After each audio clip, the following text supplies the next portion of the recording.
বর্তমান সময়ের সমাজ ব্যবস্থার দিকে তাকালে আমাদের মনে হতে পারে জীবনের চ্যালেঞ্জগুলো সবার জন্য সমান নয়। বিত্তশালীদের জন্যই যেন জীবনের সকল সুবিধা বঞ্চিতদের জন্য রয়েছে শুধুই একের পর এক বাধা। এই সমাজে উচ্চবিত্ত পরিবারে জন্ম নিলে আপনি ভালো শিক্ষা দীক্ষা পাবেন, পরিবারের দায়িত্ব নিতে হয় না বলে আপনি যথেষ্ট অবসর সময় পাবেন। সেই অবসর সময়ে আপনি নিজের বিভিন্ন স্কিল গড়ে তুলতে পারবেন। ভালো শিক্ষা এবং নানা ধরনের স্কিল গড়ে তোলার ফলে ভালো ক্যারিয়ার আপনাকে হাতছানি দেবে। একটি ভালো ক্যারিয়ার গড়ে ফেললে জীবনের বাকি সব সমস্যাকেই ম্যানেজ করে ফেলা যায়। অন্যদিকে মধ্যবিত্ত পরিবারের সদস্যদের, নিম্ন আয়ের পরিবারের মানুষদের শৈশব থেকেই অল্পতে সন্তুষ্ট থাকতে শিখতে হয়। শিক্ষা দীক্ষায় একটু বাড়তি প্রচেষ্টা না থাকলে ভবিষ্যতে খুব বিশেষ কিছু করে দেখানো সম্ভব না। বাল্য বয়স থেকেই পরিবারের নানা দায়িত্ব নিতে শিখতে হয়, তাই অবসর সময়ও তেমন পাওয়া যায় না।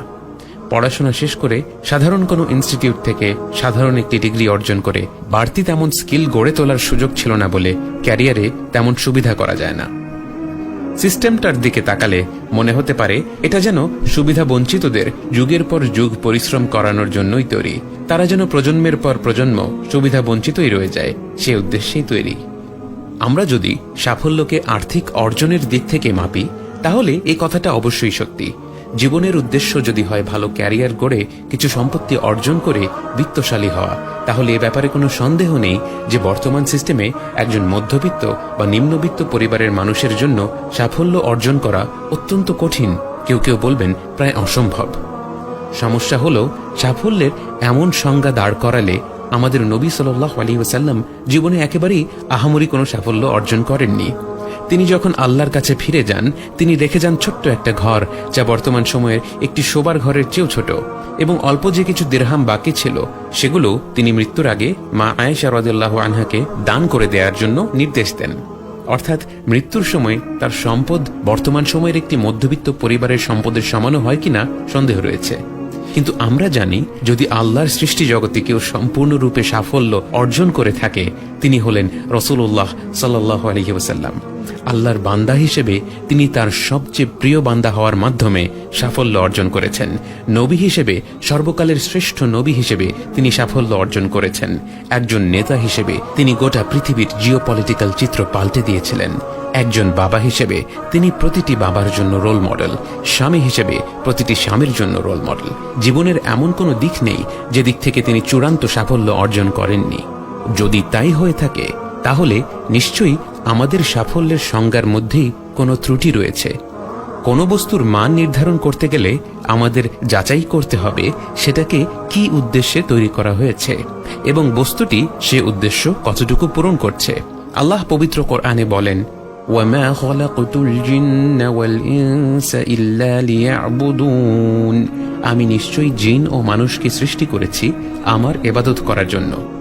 আমরা বর্তমান সমাজ ব্যবস্থায় যত ধরনের বৈষম্য দেখতে পাই, যে যতই বাড়তি সুবিধা পাক আর যে যতই সুবিধা বঞ্চিত হোক না কেন, বিশ্বের প্রতিটি মানুষের জন্যই আল্লাহর ইবাদত করার সমান সুযোগ রয়েছে। বরং অনেক সময় আমরা দেখব যারা পার্থিব দিক থেকে কিছুটা সুবিধা বঞ্চিত, আল্লাহর ইবাদতের দিক থেকে তাদের সুযোগ সুবিধা একটু বেশি থাকে। যে কৃষক সূর্যের কর্কশ তাপে খেতে খামারে কাজ করে সে প্রকৃতির প্রবল শক্তির ব্যাপারে সদা অবগত থাকে।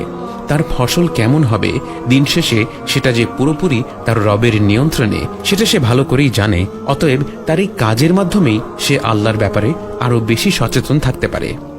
অন্যদিকে যে ব্যক্তি এসি রুমে কম্পিউটারে বসে সারাক্ষণ কাজ করতে থাকে সে তার একটি ডিজিটাল জগতের ভেতরেই বাস করে। সেই মুহূর্তগুলোতে যদি তাকে আল্লাহকে স্মরণ করতে হয় তাকে বাড়তি এফর্ট দিতে হবে, বাড়তি প্রচেষ্টা করতে হবে। আমরা যারা আর্থিক দিক থেকে সংকটে আছি, জীবনটা কেমন হবে, জীবনে আমরা ভালো কিছু করতে পারবো কিনা এসব বিষয় নিয়ে সারাক্ষণ দুশ্চিন্তায় থাকি, আমাদের জন্য একটি বিষয় মাথায় রাখা অত্যন্ত গুরুত্বপূর্ণ। আমাদের পুরো জীবনে আমরা যা অর্থ সম্পদ আয় করব, পার্থিব যা কিছু উপভোগ করার সুযোগ পাব, সে সব কিছুই আমাদের জন্য লেখা হয়ে গেছে।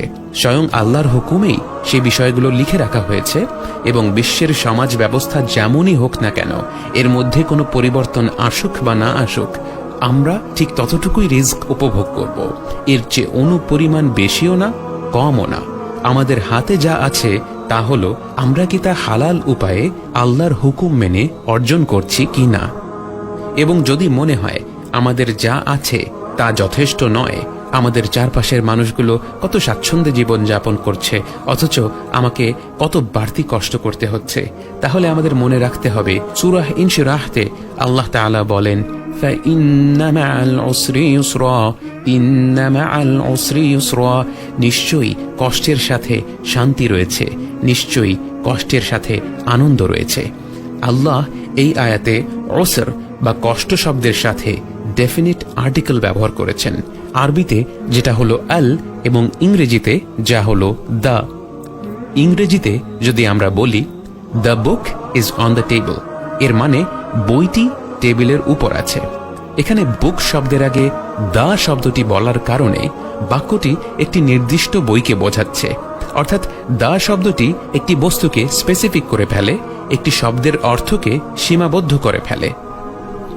অন্যদিকে যদি বলা হয় a book is on the table, এখানে একটি ইনডেফিনিট আর্টিকেল ব্যবহার করা হয়েছে, যার মানে টেবিলে যে কোনো বই থাকতে পারে।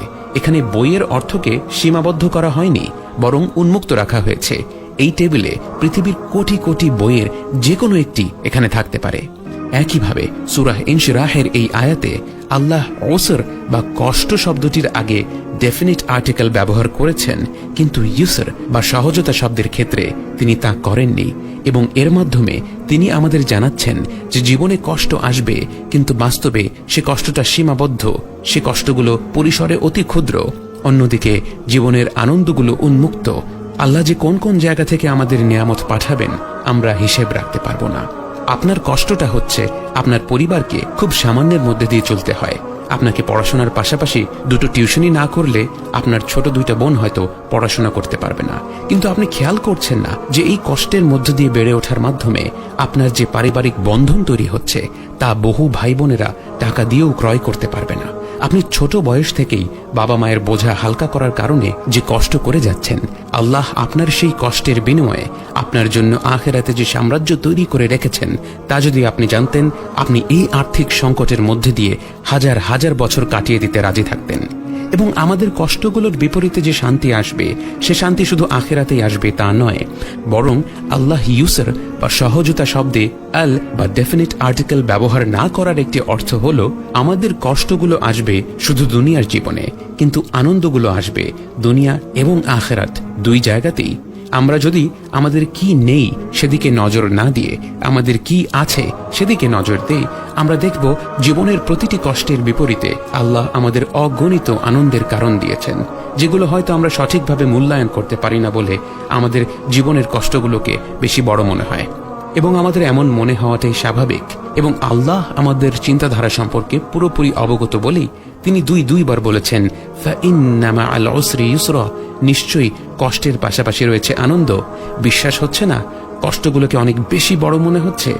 আমি আল্লাহ এই সৃষ্টি জগতের রব তোমাকে বলছি ইন্না মাআল উসরি ইউসরা, নিশ্চয়ই কষ্টের পাশাপাশি রয়েছে আনন্দ। খারাপ সময়ের পর ভালো সময় আসবেই, দুনিয়াতেও আসবে, আখিরাতেও আসবে। ভরসা রাখতে হবে আল্লাহর উপর এবং দায়িত্বগুলো পালন করে যেতে হবে নিষ্ঠা ও ন্যায়পরায়ণতার সাথে।